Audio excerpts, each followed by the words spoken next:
असं लोणचं कसं करायचं ते मी तुम्हाला सांगते। नमस्कार, दी सरलास किचन मध्ये आपलं स्वागत आहे। आज मी आपल्याला कैरीचं लोणचं कसं तयार करायचं ते सांगते। याआधी मी या चॅनलवर बाळ कैरीचं लोणचं सुद्धा करून दाखवलेलं आहे। आता आपण या मोठ्या कैरीच्या लोणच्यासाठी लागणारं साहित्य, या कैऱ्या मी इथे घेतलेल्या आहेत। या सध्याच्या 2च घेतल्या आहेत, पण मी आधी फोडून ठेवलेल्या आहेत कैऱ्या। साधारण अर्धा किलो कैऱ्या मी फोडून ठेवलेल्या आहेत। आणि त्यासाठी मसाला आहे तो हे मेथ्या आहे, काळे मिरी आहे, लवंग, जायपत्री, जिरं आणि तमालपत्र, दालचिनी आणि हळद, लाल तिखट, धने आणि मोहरी। मी इथे मोहरी वापरली आहे, तुम्ही याच्याऐवजी मोहरीची डाळ सुद्धा वापरू शकता। चला तर आपण मग आता हे आपल्याला पहिले भाजून घ्यायचे आहे सगळं। कढई आपली चांगली गरम झालेली आहे। आपण पहिले धने भाजून घेऊया। 1 वाटीभर धने आहेत, ते भाजून घेऊया। चांगले खरपूस होईपर्यंत भाजायचे, खूप जास्त नाही भाजायचे, जळेपर्यंत। हे धने चांगले भाजून झालेले आहेत, ते आपण काढून घ्या।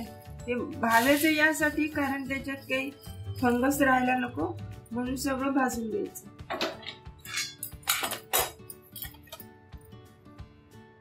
आता आपण मोहरी भाजून घेऊया। तुम्ही मोहरीच्या ऐवजी मोहरीची डाळ सुद्धा वापरू शकता। मोहरी आपल्या घरात उपलब्ध असते नेहमीसाठी, तर मी मोहरी वापरली। ही मोहरी अशी भाजून झालेली आहे। 1 किलो कैरीच्या लोणच्यासाठी अर्धी वाटी मोहरी घेतली। तुम्ही अर्धी वाटी मोहरीची डाळ पण घेऊ शकता। आणि 1 वाटी धने घेतले। आता आपण हा बाकीचा मसाला भाजून घेऊ। मिरे आहेत,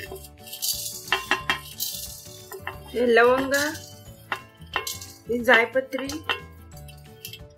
दालचिनी आणि तमालपत्र, थोड्या मेथ्या, चमचाभर मेथी आहे, मेथी दाणे आहेत चमचाभर, आणि जिरं आहे चमचाभर। हे सगळं चांगलं भाजून घ्यायचं।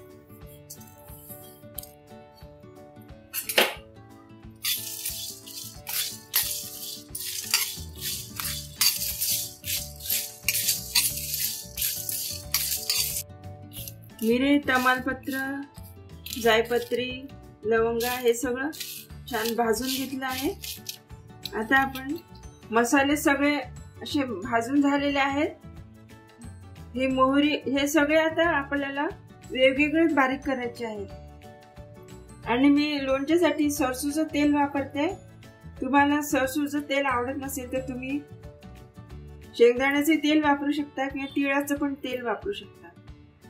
हे मी या लोणच्यासाठी सरसूचं तेल वापरलेलं आहे, वापरते। म्हणजे तुम्हाला आवडत नसेल तुम्ही तिळाचं वापरू शकता किंवा शेंगदाण्याचं सुद्धा वापरू शकता। 1 पाव सरसूचं तेल आहे, ते मी आता गरम करून घेते। ते वाफा येईपर्यंत मंद गॅसवर तापू द्यायचं, ते म्हणजे चांगलं तापते। आणि मग थंड झाल्यावर आपण त्यात लोणच्याचा वापर करू। तेल गरम होऊन थंड होईपर्यंत मी मसाले बारीक करून घेते। हे वेगवेगळे बारीक करायचे आहे मसाले। मोहरी आपण जाडसर बारीक करून घेतलेली आहे, जास्त बारीक नाही करायची।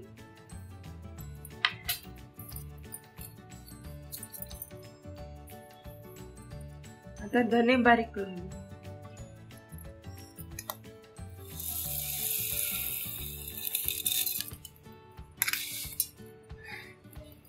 असे थोडे जाडसर बारीक करून घेतले।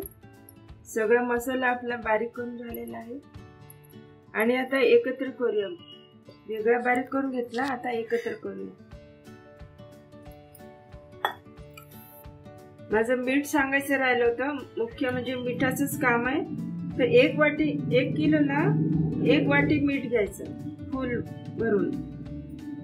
या कैरीच्या फोडी अशा करायच्या आणि याला हळद मीठ लावून ठेवायचं. मीठ आपण 2 चमचे आणि हळद 2 चमचे टाकून असं रात्रभर लावून ठेवायचं.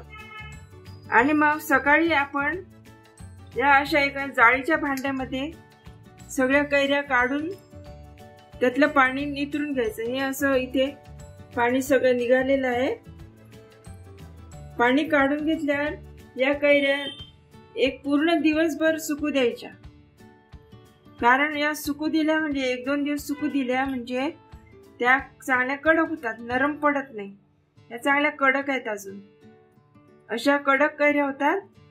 मग त्याचा आपण मसाला तेल घालून पूर्ण करूया.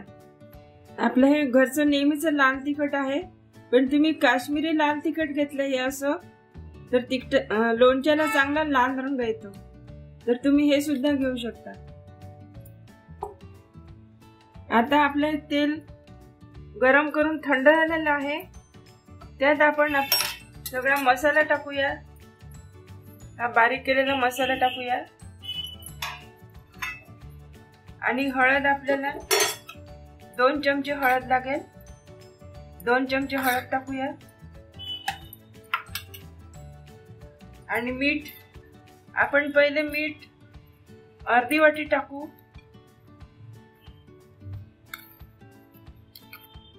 जास्त पण नाही झालं पाहिजे. मग लागलं तर अजून टाकता येते आपल्याला मीठ. आणि हे तिखट आहे हे सगळं टाकून देऊ. हा मसाला तर चांगला हलवायचा आणि मग आपल्या लोणच्याच्या फोडींमध्ये टाकायचा. याच्यामुळे काय होईल, मग सगळ्या फोडींना हा मसाला लागेल आणि लोणचं पण टेस्टी होईल आपलं.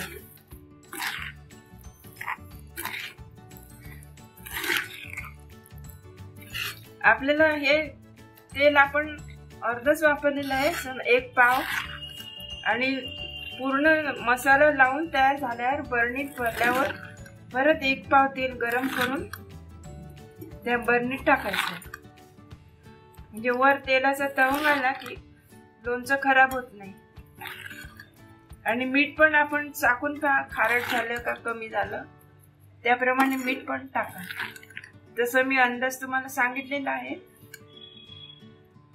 आता आपण याच्यात लोणच्याच्या फोडी टाकूया. या लोणच्याच्या फोडी काढून घेतल्या. याच्यात आपण मसाला तयार केलाय हा ओतायचा या फोडींमध्ये.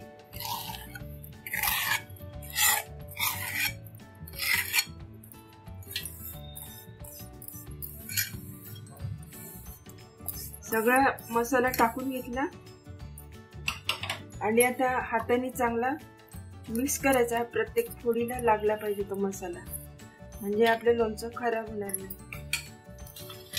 असं चांगलं मिक्स करून घ्यायचा.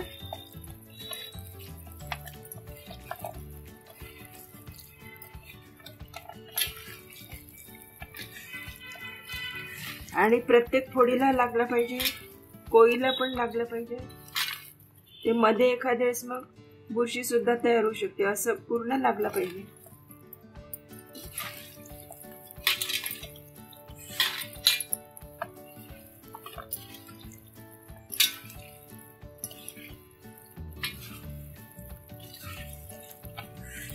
एकदम मिक्स करून नाही होत, आपल्याला बरेच वेळा मिक्स करावं लागते. हे चांगलं मिक्स झालं की थोडा राहू द्या. मग परत 2-3 तासांनी परत मिक्स करा. म्हणजे सगळीकडे हे मसाला मीठ वगैरे टाकून तयार झाल्यावर तुम्ही थोडंसं चाखून पहा. तुम्हाला मीठ कमी वाटत असेल तर तुम्ही मीठ जास्त टाका, काही फरक पडत नाही. हे बरणीत भरल्यावर आपण तेल तापवून थंड करून मग बरणीत ओतायचं आहे. किती छान मस्त मसालेदार लोणचं तयार झालेलं आहे. आता हे मी बरणीत भरून घेतो. ज्या बरणीत लोणचं भरायचं आहे त्या बरणीत पहिले थोडंसं मीठ टाकून घ्या बुडाला असं साईडला, आणि मग त्याच्यात लोणचं भरा. आता हे लोणचं चांगलं मिक्स झालेलं आहे. आपण बरणीत भरूया.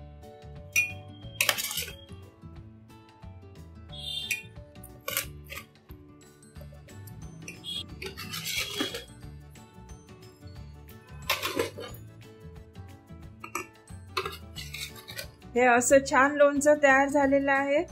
तुम्ही पण नक्की करून पहा, तुम्हाला पण आवडेल. आणि माझ्या चॅनलला लाईक करा, शेअर करा, सबस्क्राईब करा. धन्यवाद.